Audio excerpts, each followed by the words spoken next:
Hello, hello, hello. Welcome to the Biz Doc podcast. We're on this week. A lot of stuff going on this week. It's springtime, I guess, everywhere except Wrigley Field. You see the guys wearing sweatshirts and masks and everything at Wrigley Field? I don't mean masks, I mean like ski masks, you know. Fortunately, I think most of the places we got rid of those other masks. But yeah, it was really cold in Chicago. I was watching some baseball up there, seeing how cold that was. But you know what's hot? The economy is still hot. Not hot in a good way. There's like too hot to touch a couple things. But we got a bunch of things we're going to talk about today. We're going to talk about oil. We're going to talk about real estate. We're going to talk about what the Biden administration has just done from federal support or not support, depending on what side you're on, for mortgages and mortgage insurance. Big controversy was on that. And then we're also going to talk a little bit about unemployment and a couple things coming up with the recession and some stats that I think you can use, whether you're an entrepreneur, an intrapreneur, or you're a leader anywhere. I think some of this is going to be very applicable for you to use. As usual, we are here with Kellyanne, the Swiss Army knife, pulling up charts, running clips, watching the chat, all while I talk. So, good morning. Good morning. How are you? How are you doing? Very well. How's April so far? Really good. Getting ready for SLS this week, the Sales Leadership Summit with Valuetainment. That's right. Valuetainment, Sales Leadership Summit, one of the three big conferences that are done during the year for entrepreneurs, intrapreneurs, people running businesses, maybe somebody just like you or a leader on your team. This is the Sales Leadership Summit. It is dedicated to sales leadership and how you can be driving your team. And right now during a recession, there are people that's going to be here and hear Patrick Bet-David talking about how to build muscle on your sales team at a time where maybe a lot of people are hunkering down, waiting for the economy to turn, for easy times, or waiting for a recession. Is it going to come or not? Other people here at the Boca Raton Hotel building muscle. If you can't make it and you didn't make it for Sales Leadership Summit, there is still time to be there for Vault. And Vault's going to be a great, great program coming up end of August, early September. You can read all about that, and that's where there's sales, leadership, management, and more, and a list of speakers that will be insane, that I can't even tell you. You got to wait till they're announced, but it will be insane. So if you didn't make it for Sales Leadership Summit, make it to Vault. So all about us, me, the Biz Doc, I want to leave you better than I found you, and that is very much the mission of Valuetainment as a whole, bringing you information, education, edification, and a little entertainment along the way. So let's start. So it was very interesting this week.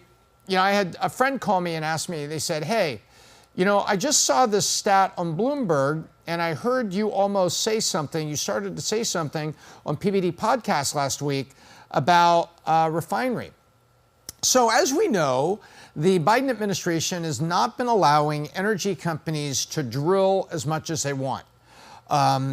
New drilling permits are important because exploration finds new oil reserves or expands the drilling in an existing known reserve area so they can pull that oil out of the ground and turn it into jet fuel, car fuel, heating oil, gasoline, which is car fuel, all those things they're going to turn it into.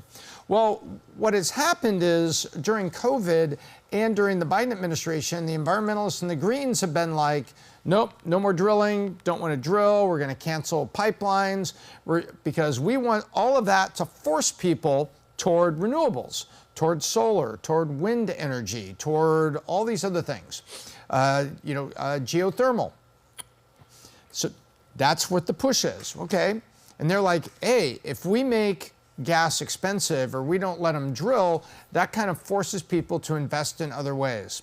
Okay, so here you go. Well, but what it also says is maybe U.S. energy companies, Exxon, Chevron, people like that, maybe they start buying oil from other people because there's two parts to being in the oil business. Drilling it, getting it out of the ground, and selling it once you've turned it into gasoline, jet fuel, and these things. And is that chart up? Pop the chart up if you would now. Give me a thumbs up when the chart's up. Okay, take a look at this.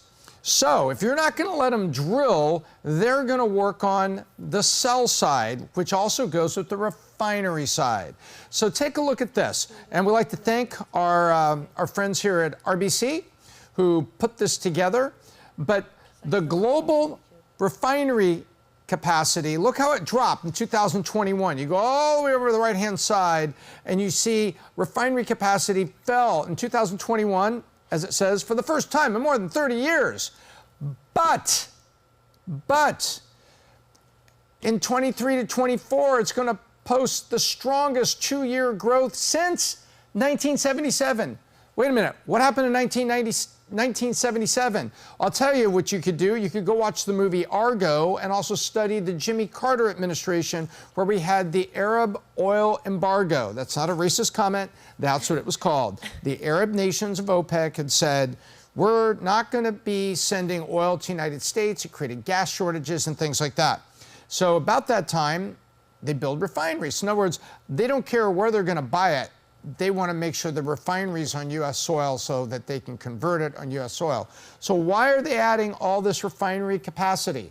Because they are looking at it from two sides. If I can't drill, I'm going to refine, and I'll buy it from Venezuela, I'll buy it from other places, but that's what I'm going to do, and then they're going to refine it here. So as long as I can get the oil here, you know, whether it comes from North Dakota, they got shale oil here, we have West Texas Intermediate, we have Gulf of Mexico, we have some in Alaska, we had a lot of oil in the United States, and we could be independent if we wanted to drill. But not going to let us drill, then we're going to build refinery capacity so that we will not be dependent on other people. We can refine it here and we can go out and buy it. But isn't that interesting? The strongest 2-year growth since 1977 is in global net oil refinery capacity. So everybody is looking to do that, especially here in the United States. And believe it or not, I think, and I'll find the exact one, ExxonMobil fired up expansion of Beaumont, Texas. And with 250,000 barrels of extra capacity that they can run in Beaumont, Texas, that is the largest capacity addition in the United States in over 10 years. So you can see what's going on. If the UN and all these folks think that around the world what they're doing is pushing green energy, there's part of the energy infrastructures out there that says, hey, a lot of this green stuff isn't here yet. You know, we need lithium, we need a lot of, to make batteries, like for cars that are gonna make an electric car, you still gotta make the electricity, so you've got energy, still fossil fuels being used that way, and then you still need gas and aviation fuel. But I thought it was very interesting. So here's a lesson for us. I wonder how many entrepreneurs look at life this way. In other words, this isn't a big company thing, and it's not just an oil thing. You know, do you read the wider market and do you remain alert? And give me a couple examples of that. When SVB crashed, Silicon Valley Bank, when they crashed, we saw all sorts of articles. Why'd they crash? What happened? Did the VCs put out a bunch of tweets and all these people ran on the bank? Well, yeah, maybe all of that happened in some part and some of it was overblown, but all those stories were going on. Below the surface, you saw a story that it was rumored that in those 48 hours going into that weekend, because remember, I believe this bank died on a Thursday, Friday, and I think we covered that like in Biz Doc podcast here. You had JP Morgan bankers telling their friends, and their friends were tweeting, and then the media called JP Morgan, and they didn't deny it, but they didn't admit it. But they worked 48 hours, and people were working all night, reaching out to small companies funded by venture capital that had just lost their bank and said, hey, you need to make payroll. I can get your payroll account set up, and I can get it connected to Paychex, ADP, whoever you're using, and I can get you going. Bring your stuff to JP Morgan, we'll help you. Well, some of my money is trapped there. I've only got this much money. That's okay, we'll get the account set up, you move it over here, and let's get your people paid.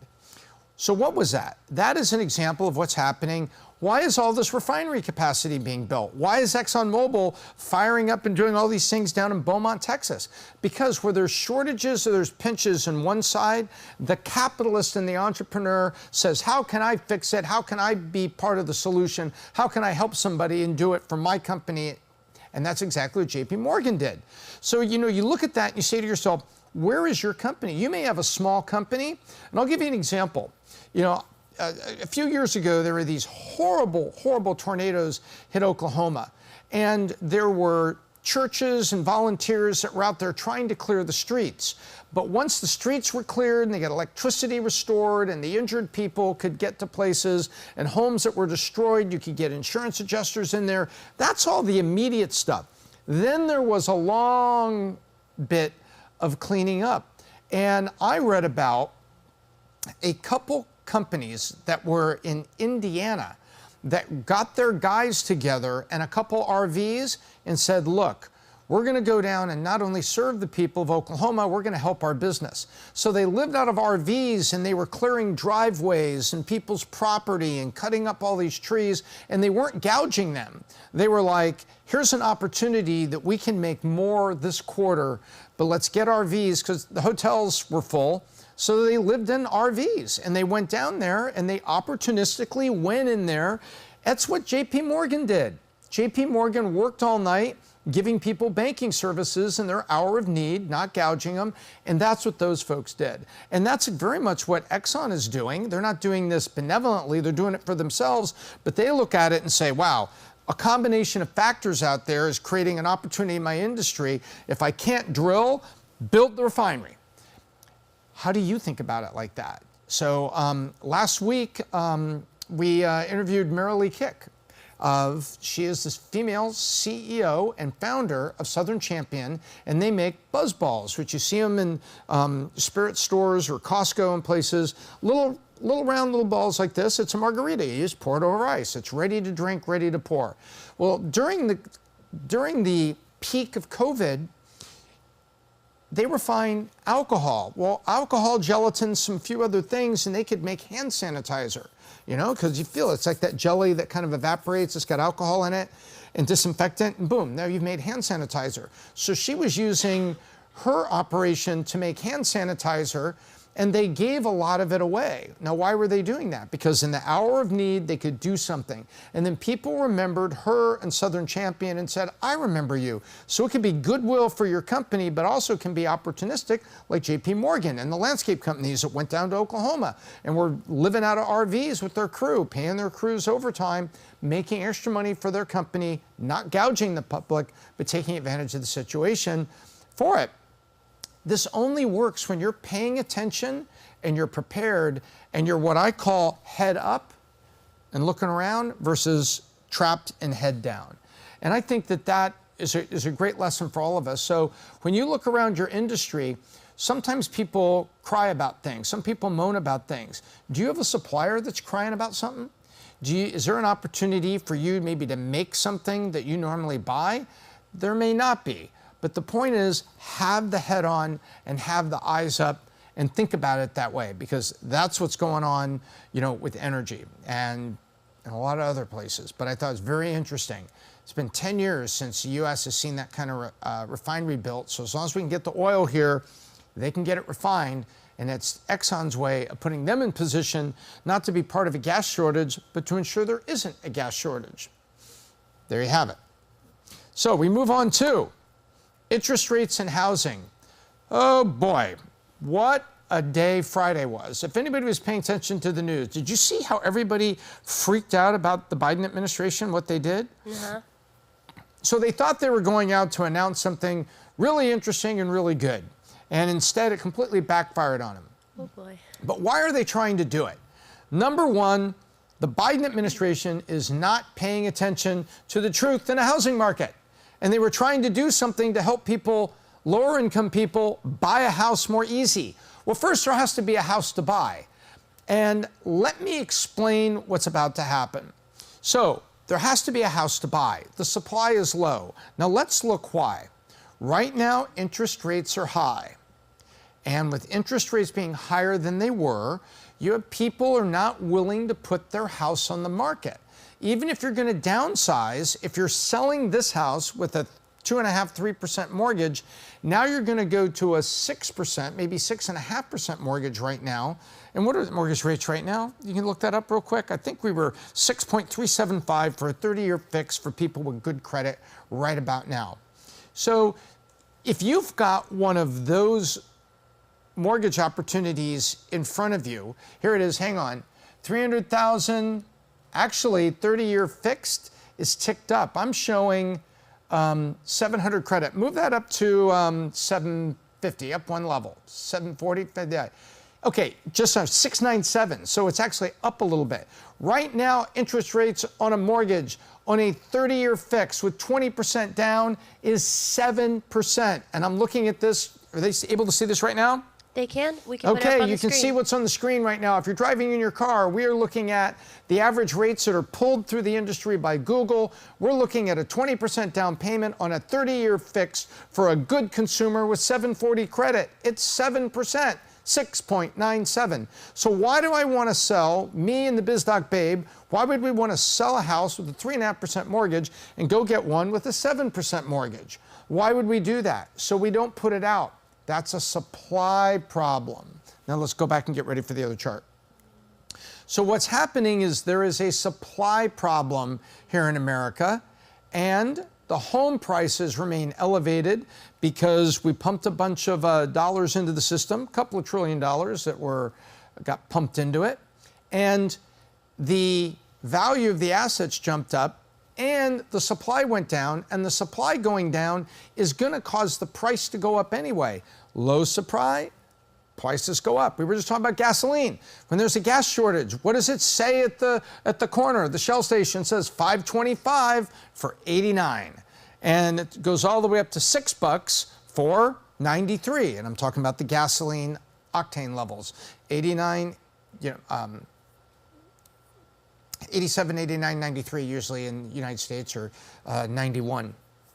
But anyway, that's what you see. Supply is down, price is up. The same thing happened to homes, along with all that money we printed, also caused to go up. So what you have right now is the Biden administration going out and created all this furor. Let me get back to that in a second. But against what backdrop?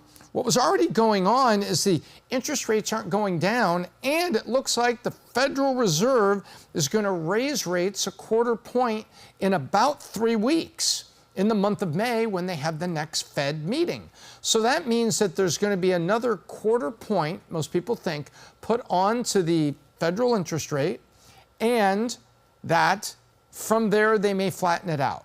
Well, flat is good news. It just means it doesn't go up anymore. That doesn't mean mortgages are going back down to 4.25 or 4.5 or 5 anytime soon. As a matter of fact, it means, and by the way, if you're watching the PBD podcast, I like to say, Jerome Powell is heading upstairs to see the cheerleader one last time for a 1/4 point. The cheerleader is our economy. Jerome Powell raising rates is pounding the economy. So he's about to head upstairs and pound the cheerleader for another 1/4 point. But hopefully the poor cheerleader is going to get the summer off, and the rates are going to be allowed to stay flat and stabilize. And then if other economic factors are there, start dropping them down toward the September, October timeframe. But they're not going to drop like a rock. Probably going to be maybe a 1/4 comes down, and then maybe another 1/4 comes down. So I don't think we're going to see rates getting back really low till second 1/4 of next year, or about a year from now. So what's going on? Now you can see that's why the house's prices remain elevated. We don't want to put our house on the market, because why do I want to sell it, even if I could make money on it, and then turn around and go get a 7% mortgage on a new house, even if I pay less for that house? And by the way, good luck finding a house that would be less. So there's the problem. So there you go. Home prices, and the chart is showing how the home prices are up, but the supply is down. That is more of the problem than mortgage insurance, what the Biden administration was trying to do. The problem is people are not putting houses on the market, and new building of homes is not happening as fast as it was in the past, because when those homes are built, they're at a higher price and they have a higher price mortgage. So it's tough for people with lower incomes to get into starter homes. So everything in the real estate industry is kind of shaky and kind of frozen a little bit. That's what's going on.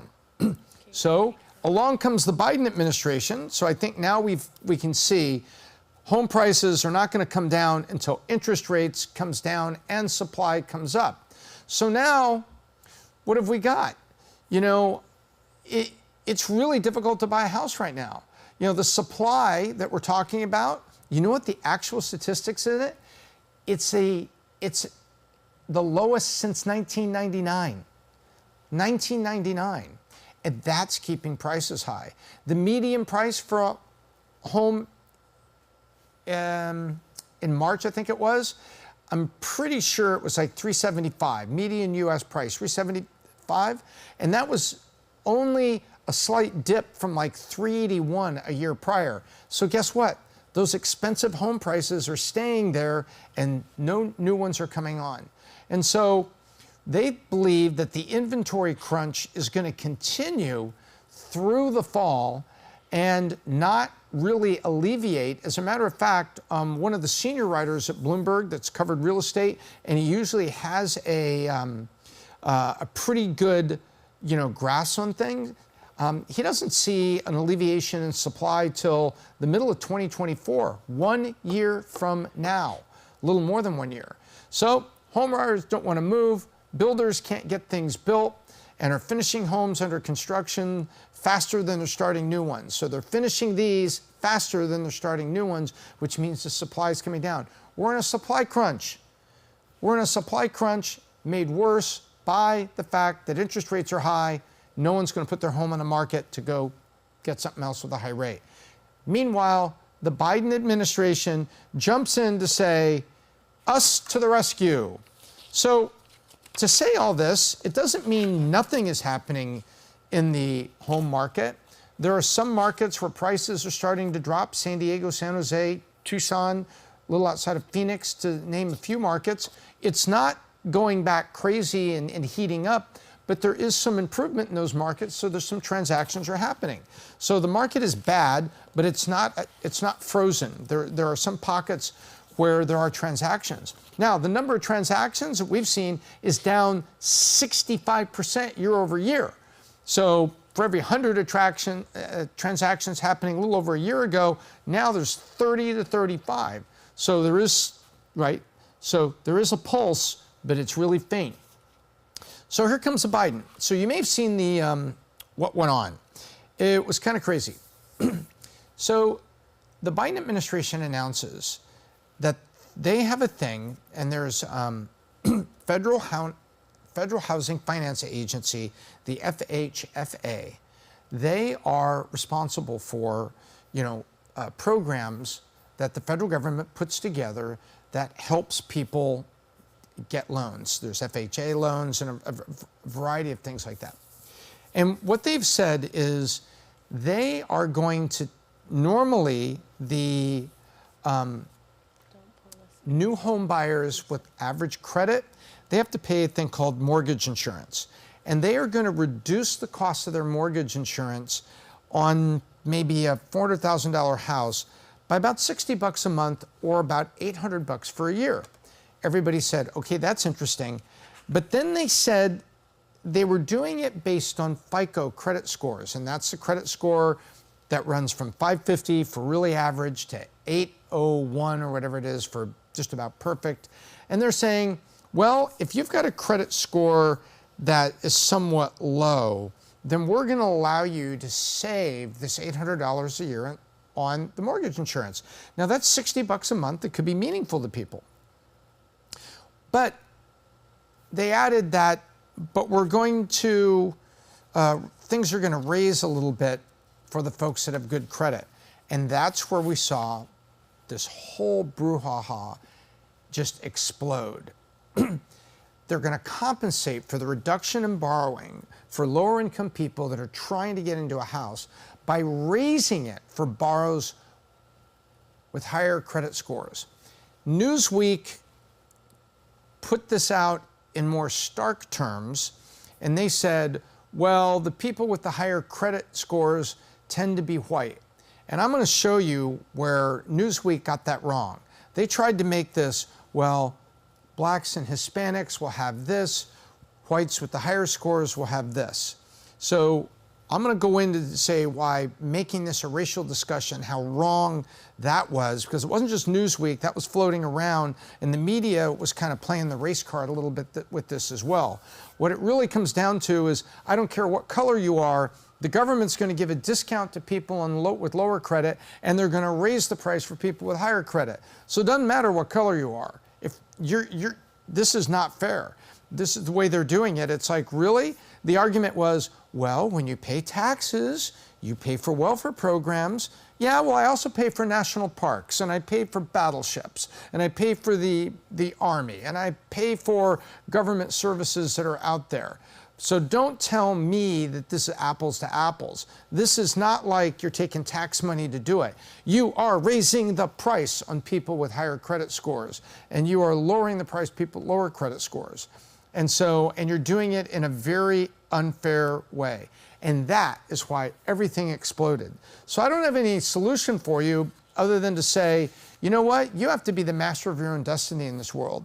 And as entrepreneurs and people that are out there, that are working hard and are pushing and are, building up their credit the way they should be, suddenly, now when it's time to buy a house, the federal government's going to charge you more for something.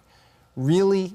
That just seems so discriminatory, unfair. By the way, if a company did that, you'd have the Department of Commerce saying, you are practicing price discrimination. That's wrong. You can't do that. And so, sort of interesting that the government's getting away with it, doing it this way. But you have to be the master of your own destiny. You have to put yourself in a position that you don't have to rely on a government program to give you a discount or be charged for something. This is not helping the middle class buy homes, because this part of the middle class with a better credit score has to pay more than this part of the middle class that doesn't have it. That's not to say that the government shouldn't try to help people along the way. And since if we know anything about FHA and things, there's a lot of government programs tied to home ownership that make it happy. But I think this is just really a weekend news cycle that's not going to stop, that I don't think the Biden administration wanted. As a matter of fact, Obama's housing chief over the weekend made the rounds on a couple of the news shows, and he actually was slamming the fact that it happened. So, you know what? The problem is supply and interest rates. People, giving them a lower cost of mortgage insurance doesn't change the interest rate and doesn't magically make a bunch more houses appear. Now, remember I said it was sort of price discrimination and how wrong-headed it was for some in the media to make this about race or culture or your origin? Pull up that chart for me, Kellyanne, and let's take a look at the median income of Americans. Give me a thumbs up when they can see it. All right, I'm looking at a chart right now that shows the median household income in the United States by ethnic groups. And this comes out of the U.S. Census Bureau on a study that was completed in 2015. So this goes back about, almost 10 years. However, it still is alive and well today, and after the next census, it's going to be updated.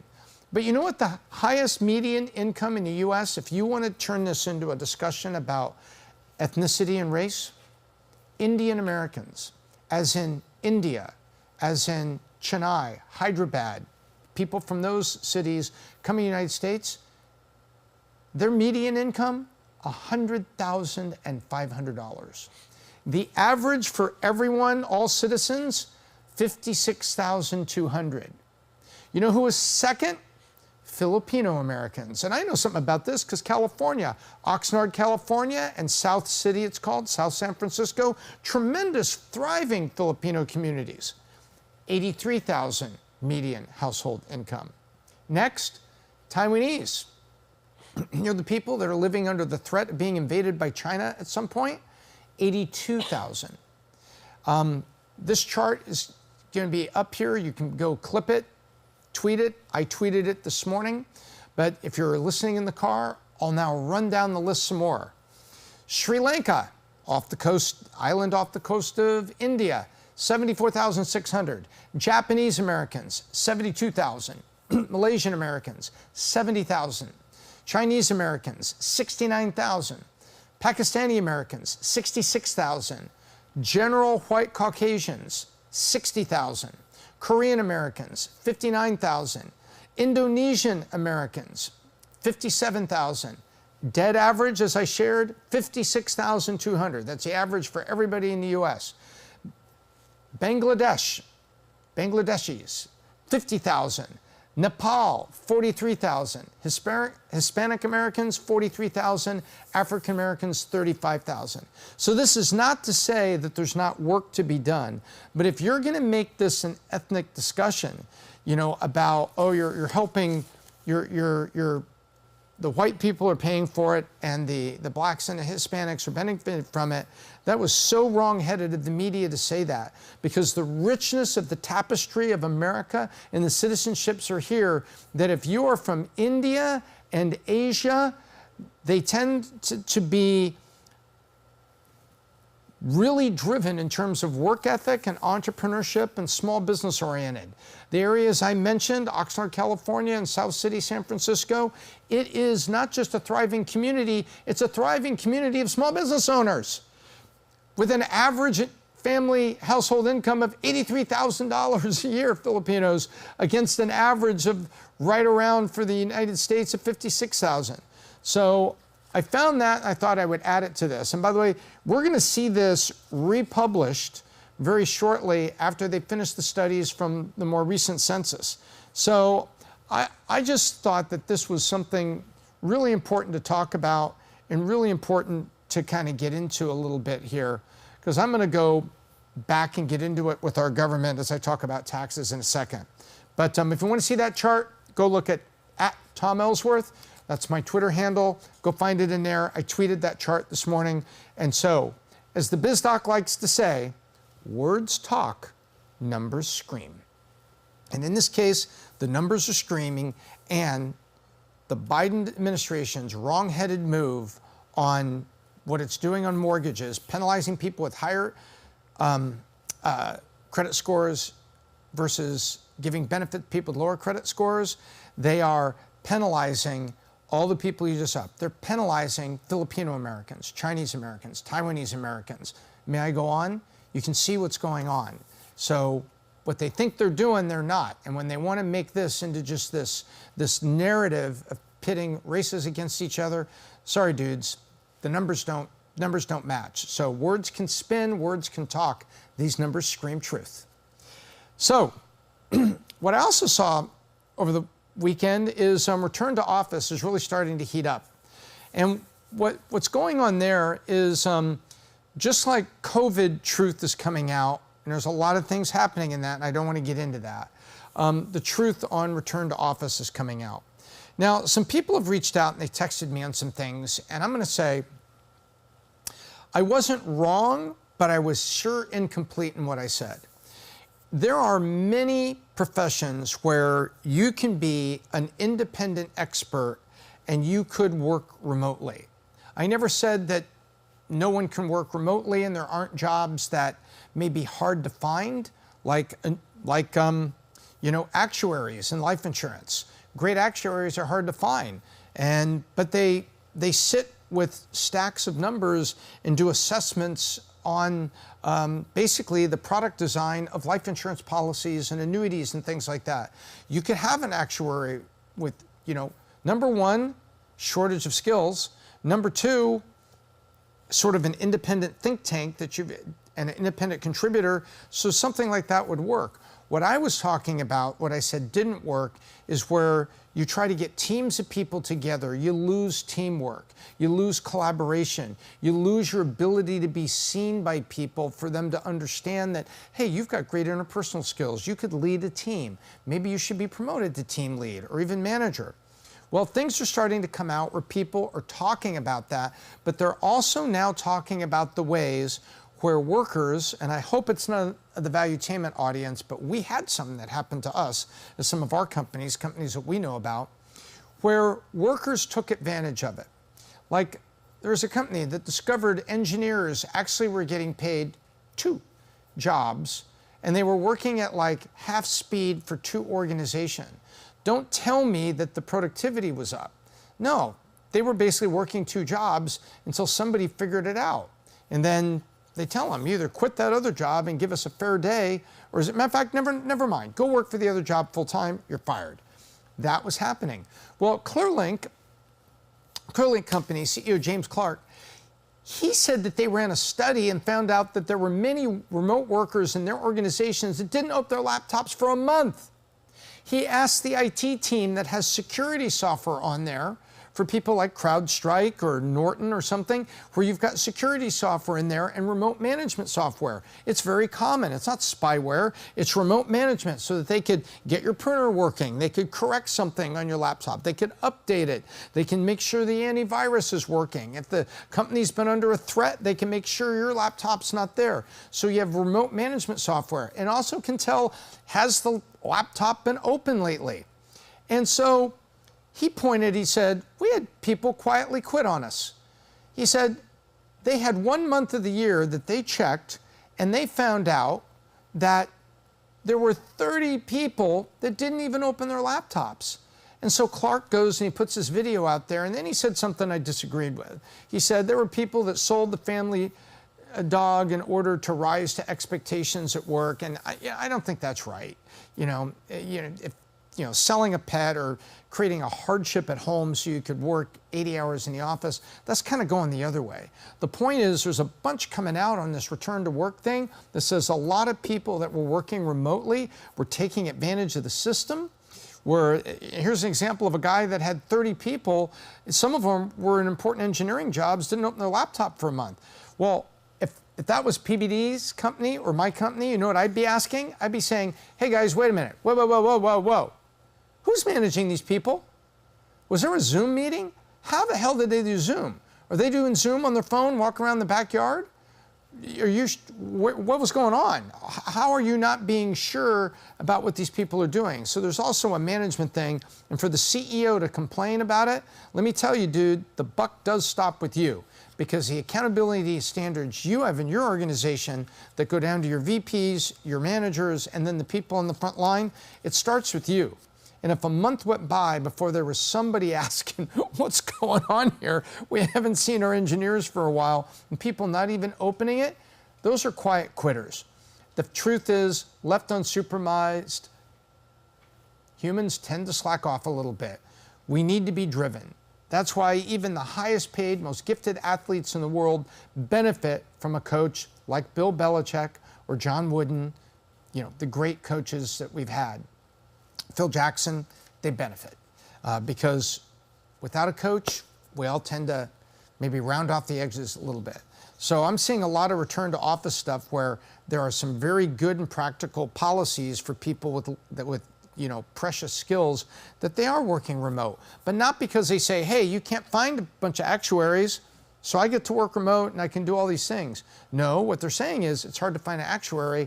We are here in Houston, and you're a great actuary in Denver, and rather than move you here, we can take advantage of your expertise, and we can do it this way. That's a positive decision. But this return to work stuff, so don't feel bad if you're being tough on your people. It's your company, and you need the best and the brightest to come together and to work hard. So speaking of work, what happens when you work? When you work, you get paid. And once you get paid, then there's taxes. And there's a bunch of stuff coming out right now in terms of taxes. Really interesting stuff. And they took a look at what happened last week as people paid their taxes and what they were expecting to come in based on the returns. Because remember, a lot of people have sent in the digital return like weeks ago. Last week on the 18th was the deadline. I think it was Tuesday, and they gave us all a couple extra days because April 15th fell on a weekend this year. So, very interesting poll. Tax day came and went, and they started asking people. 56% of America said that the amount they pay in taxes is more than my fair share. And that was up from 51% in 2019, just 3 years ago, for people who said, I pay more than my fair share. Now, what's interesting, 66% of people that were surveyed in this, 2 out of 3, felt that the wealthy don't pay their share. I'm about to show you that this is a talking point. And people have heard it long enough. You've heard the phrase, right? You say something to someone enough times and they will start to believe it's true. And that's part of audience manipulation, citizenship manipulation, and it happens. The wealthy don't pay their fair share. We've heard that drum beating.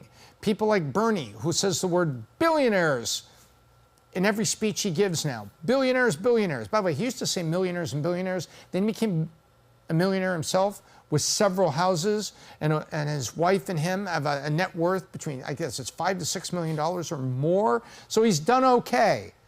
As a humble congressman and senator, he's done okay. Wonder how that worked. Wonder what information he's using trading stocks or something. Anyway, one way or another, he sure profited from a career in public service. So now he just says, billionaires, billionaires, billionaires. That narrative is in the head of these people that are surveyed because, here come the numbers. 61% said, I would support raising taxes on people that make more than 400 grand. That sure sounds like a lot. Well, especially if you just heard the average income in America was down, $56,000. But they couldn't say why you support raising it. And they couldn't say, anything about the rationale for their feelings. It was just, well, they've heard it and that's how they felt. There's the example of how telling them enough times the wealthy don't pay their share has gotten into their head. But what constitutes the fair share? Ready for this? Here we go. According to the IRS, the top 1% of taxpayers, 1.5 million households in America, paid $722 billion in taxes. That was 42% of all the taxes paid. The top 1% paid 42% of all the taxes paid. Okay, you still think you don't tax the wealthy enough? Wow. By contrast, you go to the bottom 90% of taxpayers, the bottom 90%, they only paid a combined $450 billion in taxes, or just 2.63% of the total.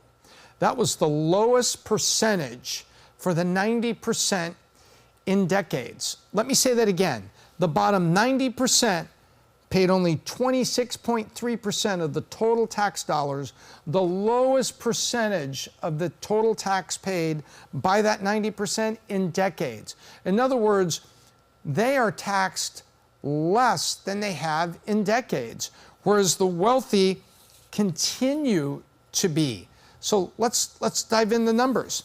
So that means the top 1% are paying more of the nation's taxes than the bottom 142 million people combined. So, well, wait a minute. Is it that the wealthy pay a larger amount because they earn the most money? Not exactly. In 2020, the top 1% of taxpayers earned only 22% of all income. So here's all the income. They earned 22% of it, but they paid 42% of the income tax. So in other words, that's almost 44%. And if it was 44%, then they made 22% of the money and paid 44% of the taxes. The opposite's true for the bottom 90%. They earn more than half, or 50% of the nation's income. So the bottom 90% earned 50% of the income and paid 26% of the taxes. So it hasn't always been this way. Look at the disparity. So every time you hear, we got to tax the billionaires, we have to do this. No, go take a look at the truth. The top 1%, again, earns 22% of the income, pays 42% of the taxes, and the bottom 90% earn 50% of the income and paid 26% of the taxes. Look at the truth.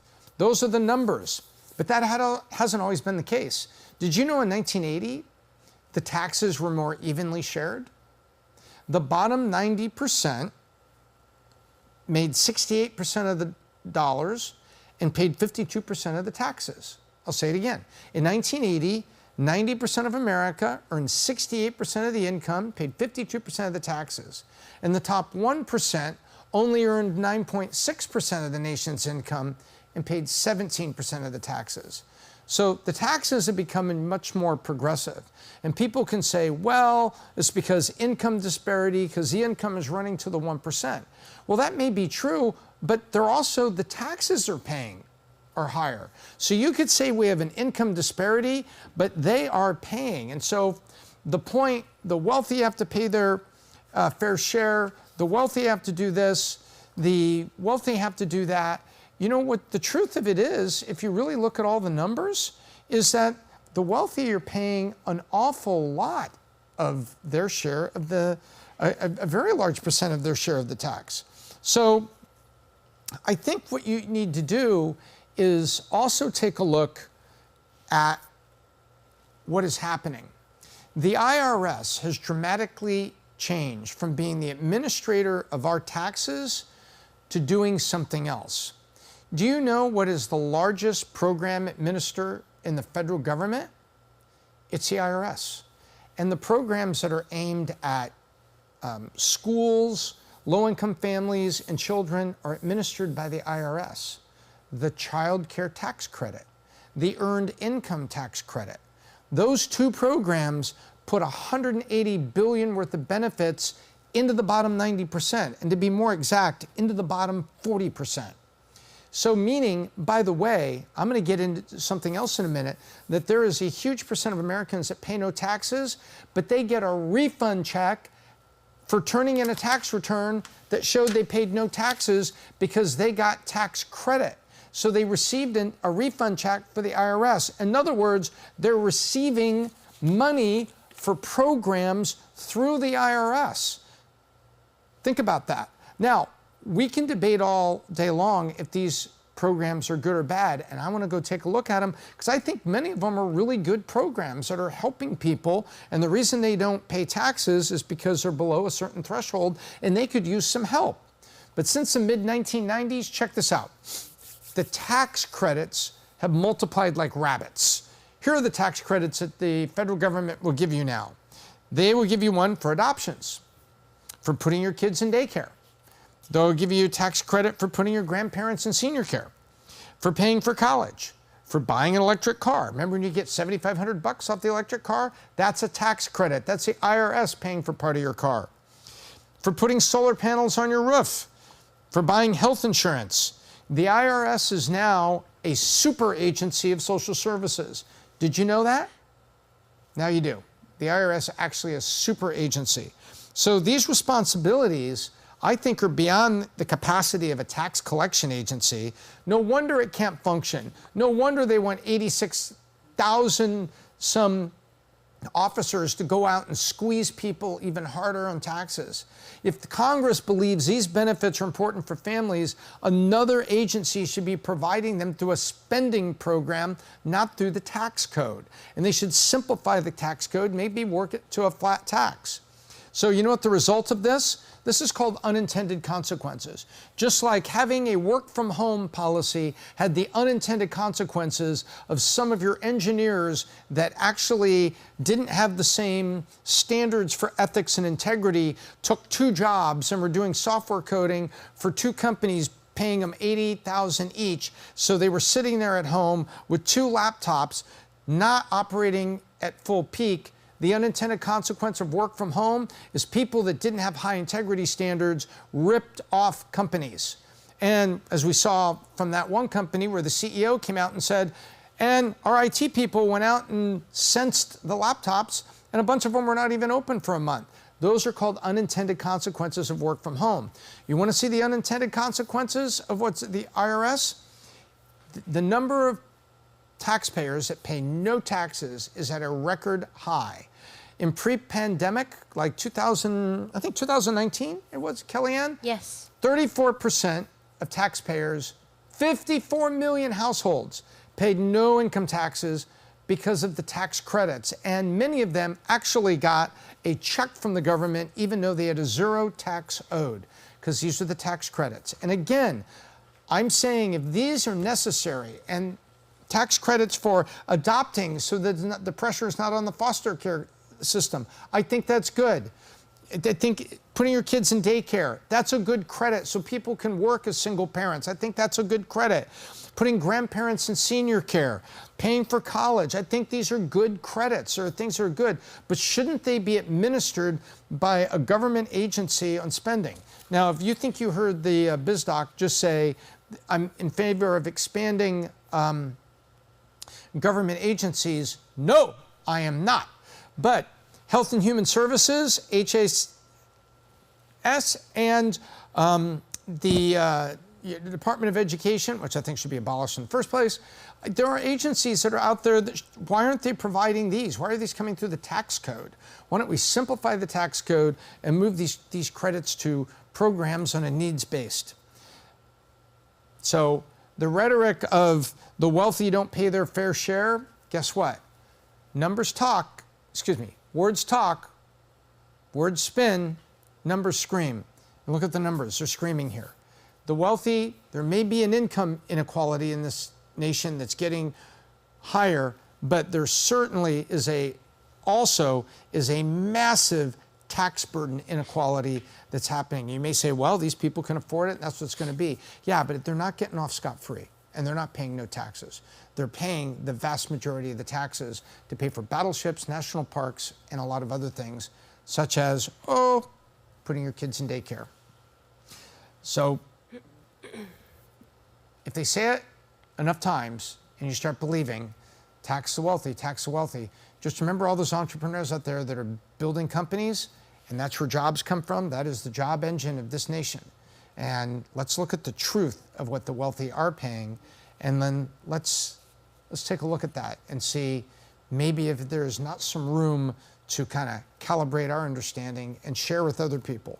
You may not like it, and you may not like how many billionaires that there are out there, but you can't say that they didn't get there selling drugs. They got their building companies. So I think I got a text here from you. Yeah. It says we have a couple questions. We do. Who do we got? Two of them are kind of the same, so I'm going to put them both together. Okay. Fishing Pete started it. Question, are we well on our way into a recession? If so, how bad or how long will it be? And then Janice from Detroit, Michigan followed up and said she has a small business. I've heard you talk a lot about the recession today, and I've heard Pat say it before on the podcast that sometimes the recession can be a blessing in disguise. Yep, we talked about that PBD podcast last week. Yep. So what should I be doing to prepare? Wow. So the first question for the recession, how long is it going to be? Well, you could take a bunch of economists, lay them end to end, and they're not going to reach a conclusion on this that lines up perfectly. I think Harry Truman said that. I could take all my economists, lay them end to end, they still wouldn't reach a conclusion. So I believe that we are stepping into a recessionary environment right now, and I think we're going to see this. You see what's going on with unemployment. I tweeted out today, Meta has actually laid off, that's Facebook, laid off 25% of their workforce. Twitter is a different example. Elon Musk bought Twitter and said that it doesn't take all these people to run a text messaging system at scale on a global basis. And they've laid off 80% of the people, laid off or took a package and left Twitter. So let's set that aside. But you've got Meta laying off that many, and the layoffs that's just tech. And we've talked a lot on the PBD podcast about where the layoffs are coming. So I believe we're stepping into a recessionary time. And when people's spending starts dropping, interest rates are high, inflation remains high, it's not plummeting, and unemployment's going to start ticking up, and the layoffs are driving unemployment, that is all a recessionary environment is starting. And I believe we're going to be probably in a 2-quarter recession. Is it third and fourth quarter? Is it fourth quarter, first quarter?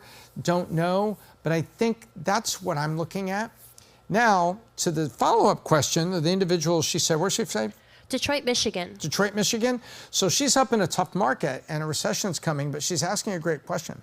So the answer is, right now, you have a bunch of people right now that are going to be in town for the Sales Leadership Summit from Valuetainment. So what are they doing? They're investing in training and education. And I think right now, don't go into debt to do it, but if you can afford to take dollars and to invest in training for your sales force, or invest a little more in product, or step up and try to be opportunistic, you can stick with your customers. So in other words, you could pull in and stick with your customers and try to write it out and get on the phone with your customers saying, oh, it's tough for us too. Or maybe you could try to drive out, look out. So pull in or drive out. And I recommend driving out, but don't do it with debt and foolish decisions. Look for opportunities. Now is the time to look for opportunities. Look for, I hate to say it, look for weaknesses in your competitors. Look for people that maybe aren't serving their folks, and maybe now is the exact time to go win a customer, showing them that in the recession, you're all in this together, and you can give them a great product at a great price, or a great service at a great price. And I would work on that. I would also take time to educate the whole team through popular media. And here's a great source for you. We happen to really like, the book, Unreasonable Hospitality, which is just amazing book talking about putting that little extra into every customer relationship. And I think now is the time to do that. And so I would be looking for opportunities to do that. So don't pull in and hide and get into a cycle of only talking to customers or suppliers, say how bad it is. Be the voice that says, when this ends, I'm going to be better. And make that your mantra. Look for the next customer. Read books together with your team to educate yourself. Think about how you could do something a little bit better, even if you don't have all the budget to do it, and come out on the other side better than you came in. Because if you're in the weight room just lifting weights, you're going to be stronger. You're going to be stronger. So that's a great question. Appreciated it. You have any other questions? Matthias Peters said, hello, Biz. I'm from Sao Paulo, Brazil. What this recession could look like for emerging markets like South America and Asia, and congrats on the podcast. Yeah, so what do I think about those? Yeah. I think those opportunities are still tremendous, and the recession can affect global markets just like the U.S. markets. So I think there's opportunities in those markets for U.S. companies, and if you're in one of those countries where things are a little bit tougher now, I think it's you got to tough it out, but you can tough it out in a couple ways. And even if the one thing that happens is you change the attitude and the mindset. Patrick likes to talk about that it's hard for people to change, but people can come up and say, hey, I don't recognize you. And it's not because your business, doubled during a recession. That may not be possible, but maybe with inflation, recession, that the attitude that you have in your business, and they say, I don't even recognize you. And they say, yeah, during this recession, during these tough times, we went out and it was time for us to drive forward. And so I appreciate the questions. Now, again, it's sort of the same answer I gave. It's like, don't pull in, push out. Push out against things trying to keep you in a mindset that's not exceptional. Because you can keep your mindset regardless of the economy. And a mindset is a terrible thing to waste. So that's it this week. Thank you very much for watching the Biz Doc podcast. If you watched it live, thank you for being here with us. 11:30 East Coast every Monday morning, 8:30 Pacific time. Those are U.S. time zones. And available from Spotify and all of the wonderful places that are syndicated through Spotify Anchor. And you find it on your favorite podcast app. So thank you very much. Find me on Twitter, Tom Ellsworth. Ask questions. I get to as many as I can. And as I like to say, my name is Tom Ellsworth, the Biz Doc, and I hope I left you better than I found you.